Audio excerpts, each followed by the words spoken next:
5 வேட்பாளர்களை உங்களுக்கு அறிமுகம் செய்கிறேன். திருச்சியில் என் ஆருயிர் இளவல் அன்பு தம்பி ராஜேஷ் அவர்கள் போட்டியிடுகிறார்கள். தஞ்சையிலே நம் அன்பு தம்பி கல்வியாளர் ஹுமாயூன் கபீர் அவர்கள், நாகையிலே என் அருமை தங்கை கார்த்திகா அவர்கள், மயிலாடுதுறையிலே என் அருமை தங்கை காளியம்மாள் அவர்கள், பெரம்பலூரிலே என் அன்பு மகள் தேன்மொழி அவர்கள், அவர் பேராசிரியர், என் தங்கை MA MCom, இனி இவர் பொறியாளர், இவர் ஒரு கல்வியாளர், பல கல்லூரிகளின் தாளாளர், என் தம்பி BBA படித்த பிஸ்னஸ் மேனேஜ்மெண்ட் வணிகத்துறையில் படித்தவர், அவர் நிர்வாகத்துறையை படித்தவர். ஆக சிறந்த கல்வியாளர்கள். இவர்களின் வெற்றிக்கு நாம் எல்லோரும் சேர்ந்து உழைக்க வேண்டும், அரும்பாடாற்ற வேண்டும் என்று அன்போடு வேண்டுகிறேன். புரட்சி எப்போதும் வெல்லும். நாளை நமது வெற்றி அதை சொல்லும்.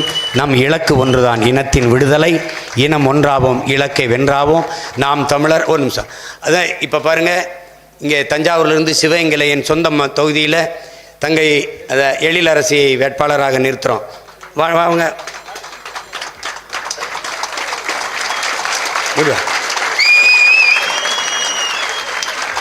எழிலரசி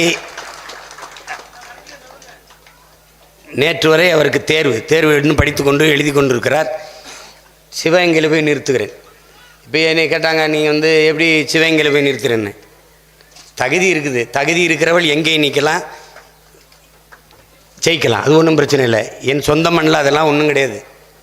யாரும் அதெல்லாம் பார்க்கக்கூடாது. திறமை இருக்கா, தகுதி இருக்கா, அதுதான். ஆகச்சிறந்த தகுதியான பிள்ளைகளை தேர்தலில் நிறுத்தியிருக்குது. இந்த இதில் அவ்வளோ பேரும் வெற்றி வேட்பாளர்கள்.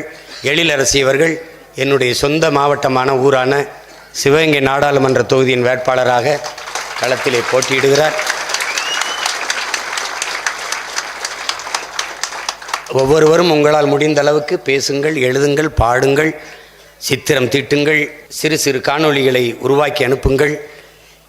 எறும்பு போல தேனீ போல சோர்வின்றி அயராது தளர்வின்றி உழைத்து வெற்றியை ஈட்டுங்கள். உங்கள் அனைவருக்கும் என் அன்பும் வணக்கமும். நன்றி. நாம் தமிழர்.